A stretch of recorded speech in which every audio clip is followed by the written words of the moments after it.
तो hello everyone, मैं हूँ आशिका सिन्हा और स्वागत है आपका स्कूल शिक्षा के इस ऑनलाइन लर्निंग प्लेटफॉर्म पे।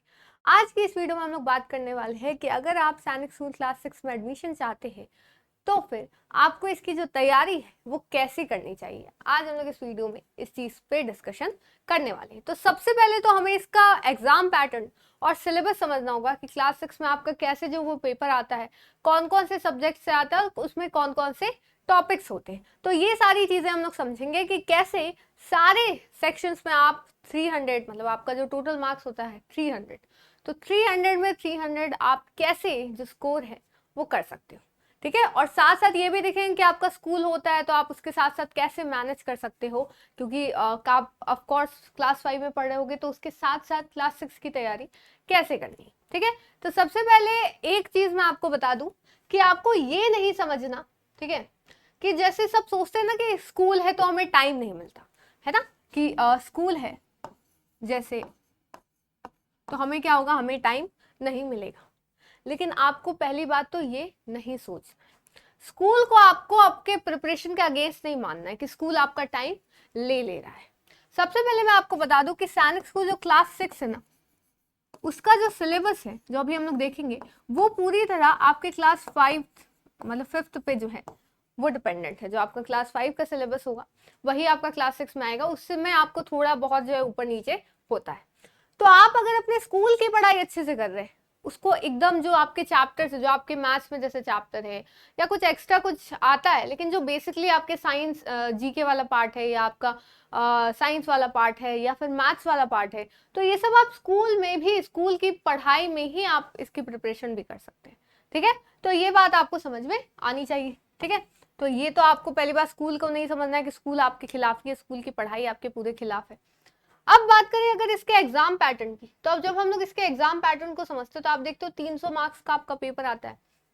ठीक है, मैथमेटिक्स का आपका सबसे ज्यादा जो है वो वेटेज होता है, क्योंकि आधा मार्क्स तो इसी पे डिपेंडेंट है। जो 300 में से 150 नंबर है वो आपके मैथ्स पे डिपेंड करते हैं, क्योंकि यहाँ 50 क्वेश्चंस आते हैं, 3 मार्क्स का हर एक क्वेश्चन होता है। तो यहाँ क्वेश्चंस भी ज्यादा है और पर क्वेश्चन में मार्क्स भी ज्यादा है। फिर आप जीके की बात करते हैं, मतलब साइंस और एसएसटी मिला दो तो 2 मार्क्स के 25 क्वेश्चन आते हैं। फिर लैंग्वेज की बात करें, लैंग्वेज क्या हो सकता है, तो लैंग्वेज आपको 13 लैंग्वेज की जो है वो लिस्ट दी गई है ना।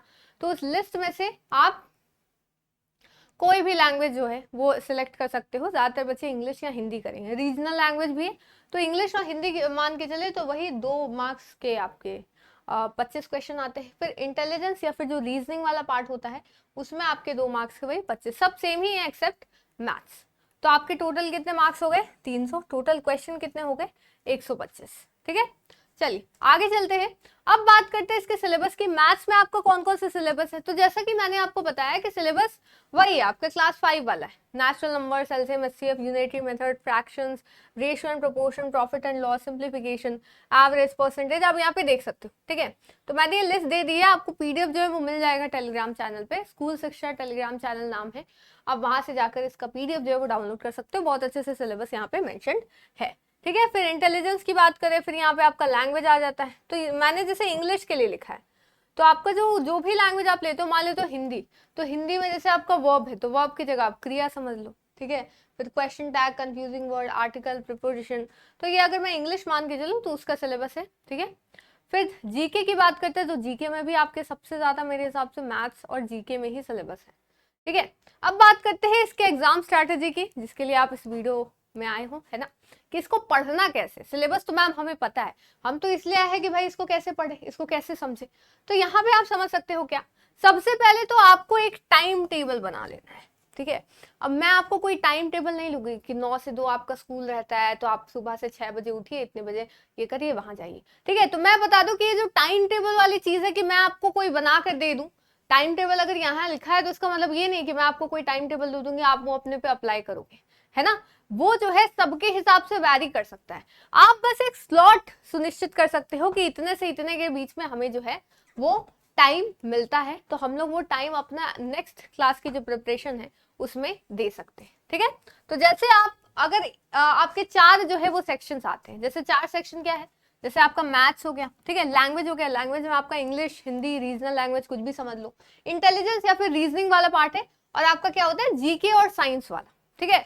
तो सबसे ज्यादा आपके क्वेश्चन किससे आते हैं? सबसे ज्यादा क्वेश्चन आपके मैथ्स से आते हैं, और मैथ्स में ही आपको सबसे ज्यादा प्रिपरेशन की जरूरत है, ठीक है, प्रैक्टिस की जरूरत है। तो आपको सबसे ज्यादा टाइम जो है सैनिक स्कूल क्लास 6 में मैथ्स की प्रैक्टिस पे देना है, क्योंकि आपके 300 मार्क्स में से 150 मार्क्स जो है वो आपके मैथ्स से क्वेश्चन आते हैं, है ना। तो आप क्या कर सकते हो, जैसे आप डेली 3 या 4 घंटे या 3 घंटे भी अगर निकाल लेते हो अपने पढ़, क्योंकि आपका स्कूल भी होता है ना, होमवर्क भी होता है, तो इसके साथ साथ अगर आप अलग से सेल्फ स्टडी के लिए अगर टाइम निकाल ले रहे हो डेली, या आप अगर एक दिन में 2 भी सेक्शन पढ़ ले रहे हो तो बहुत है, ठीक है। लेकिन अच्छे से पढ़ना है, ये नहीं कि 3 घंटे बैठे बस नाम का 3 घंटे, उसमें हमने दो टॉपिक भी नहीं पढ़ा।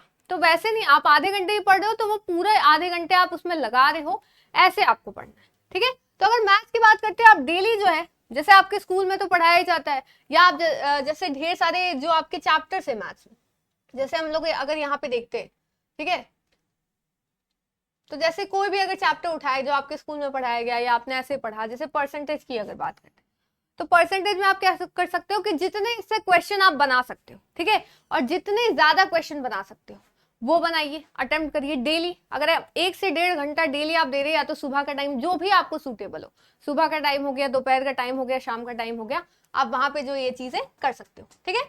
आगे अगर बात करते हैं बाकी सेक्शंस की, अगर बात करें,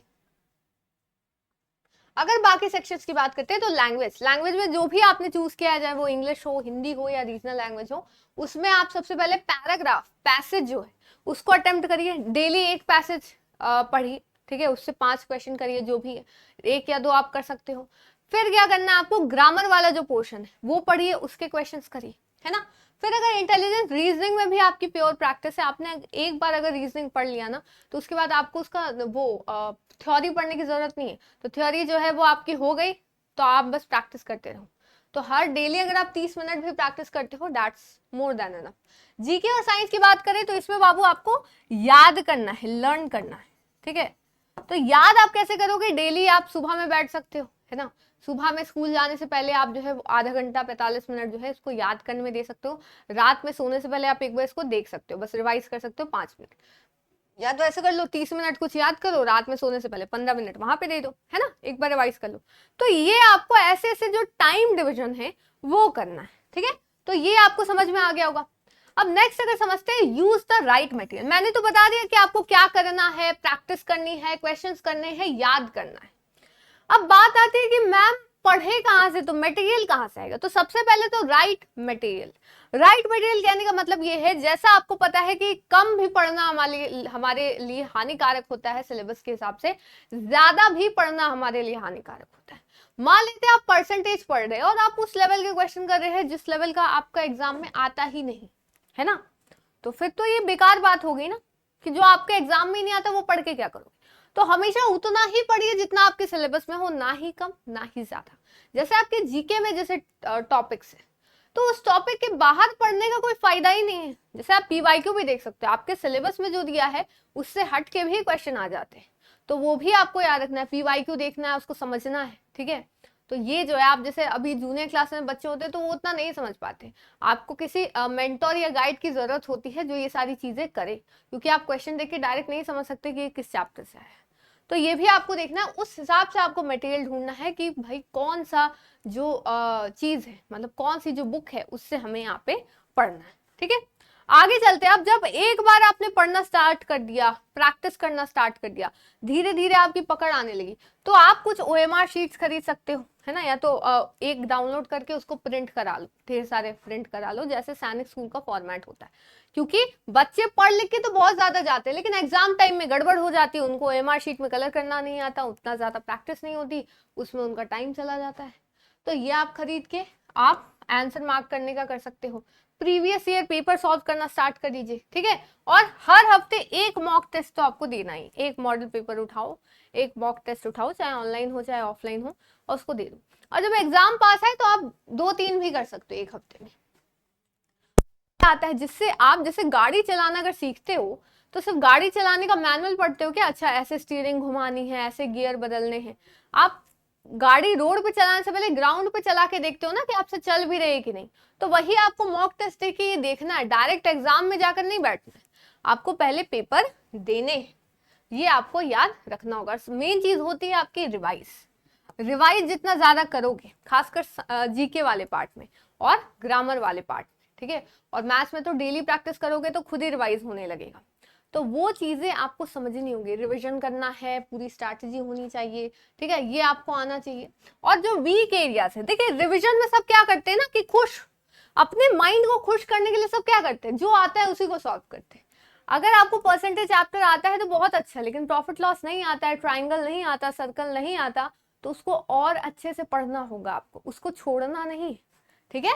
तो एक फॉर्मूला चार्ट बना सकते हैं मैथ्स के लिए, या जो भी आपका ज्योमेट्री वाला पार्ट में जो भी चीजें आती है इंपॉर्टेंट फैक्ट वो लिख सकते हो।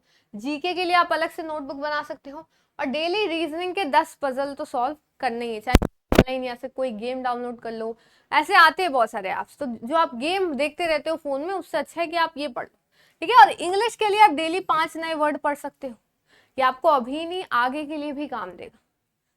क्लास तक नहीं, उसके बाद के भी जो क्लासेस आएंगे, उसके बाद की भी जो इंग्लिश है आपकी, उसके लिए सही रहेगा इंग्लिश चूज कर रहे हो तो, ठीक है। और एग्जाम के दिन की बात करें, इस पे तो हम लोग आगे ही बात करेंगे, लेकिन सबसे पहले आपको मैथमेटिक्स सॉल्व करना है, क्योंकि सबसे ज्यादा वेटेज उसका है। अब आप बोले मैम मैथमेटिक्स सबसे हार्ड होता है, आप चाहते हो आप हम लोग उसी को सॉल्व करें और डर जाए, नहीं, आप बाकी को सॉल्व करोगे आपका टाइम जाएगा, तो मैथ्स के लिए बहुत कम टाइम बचेगा। तो पहले आपको मैथ्स सॉल्व करना है, ठीक है, पहले आपको मैथ सॉल्व करना है ताकि आपके हाई मार्क्स बन सके। और कोई अगर टफ क्वेश्चन आ गया तो उसको ये नहीं करना नहीं इसको तो बनाएंगे, एक क्वेश्चन में ही लगे वो, एक बार ट्राई करो, दूसरी बार ट्राई करो, आधा ही दिमाग में आ जाए कि नहीं बन रहा, स्किप कर दो, अगले पे चलो, ठीक है। तो ऐसे आपका टाइम जो है वो बचता है। OMR ठीक से बढ़िए, क्योंकि वो आपका आंसर शीट देखने नहीं आएगा कि आपने अच्छे से सॉल्व किया था, वो बस देखेगा आपने किस पे मार्क किया था, ठीक है। और आपको काम और कॉन्फिडेंट और मोटिवेटेड तो रहना ही है। तो एग्जाम डे की टिप्स की तो बाद में बात करेंगे ऐसे, लेकिन मेरे हिसाब से आपको ये चीजें समझ में आ गई होंगी, है ना।